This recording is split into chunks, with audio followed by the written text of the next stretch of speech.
Hello, friends. Mr. Newman here, brought to you from the friendly confines of Central Middle School. Today, what we're going to do is start looking more at Minnesota's Constitution and the three branches. Yesterday in class, you did that test on federalism and citizenship, and you all nailed it. So I'm super proud of all the work you've been putting in for the civics unit. So awesome job. Give yourselves a little pat on the back. You guys are doing a wonderful job. So today, three branches. We briefly covered a little bit of this yesterday after the test. So we're going to go back to just learning about vocab here first. So the first thing you're going to want to do here is step one, download the Word Gaps documents. This is going to be very similar to what we did with the what is civics word gaps when we were looking at what federalism means and citizen and citizenship and those types of words that were in that first target. So again, you're going to have a document that looks very similar. This time, though, is the three branches. And we're going to start questioning and looking at what those three branches are. So very similar. You have reading the passage as our first step.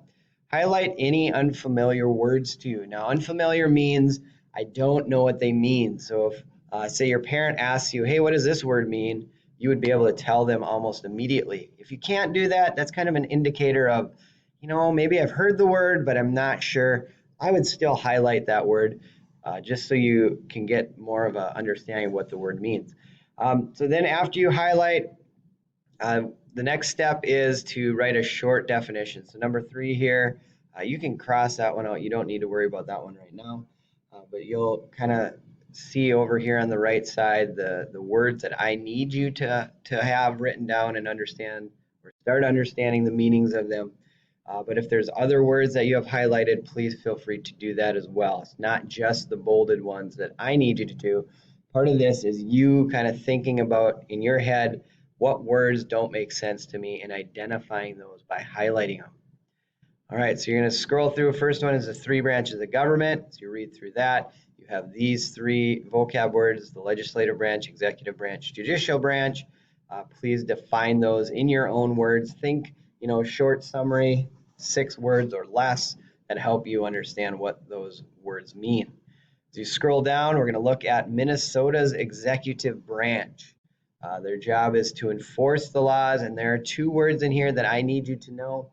Those are governor and veto. It's kind of a fun word to say, veto. Now, again, as you're reading through here, there might be other words you don't know or unfamiliar to you.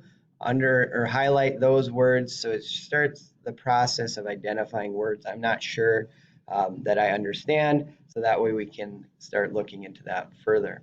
As we scroll down, you see the judicial branch as the branch that interprets the laws. There is one word here that I need you to understand. It's Minnesota's Supreme Court. You would add that one right here. It's not there for you, but please add that to, or no, actually it is. It's right here, Minnesota Supreme Court. What is it, the purpose? And then there you'll see there's 2 other spots for you to add any other words. And then I believe this is our final one with the legislative branch. What is their job? Is you're going to kind of start exploring that. And then some words I need you to know are House of Representatives, Senate, and budget.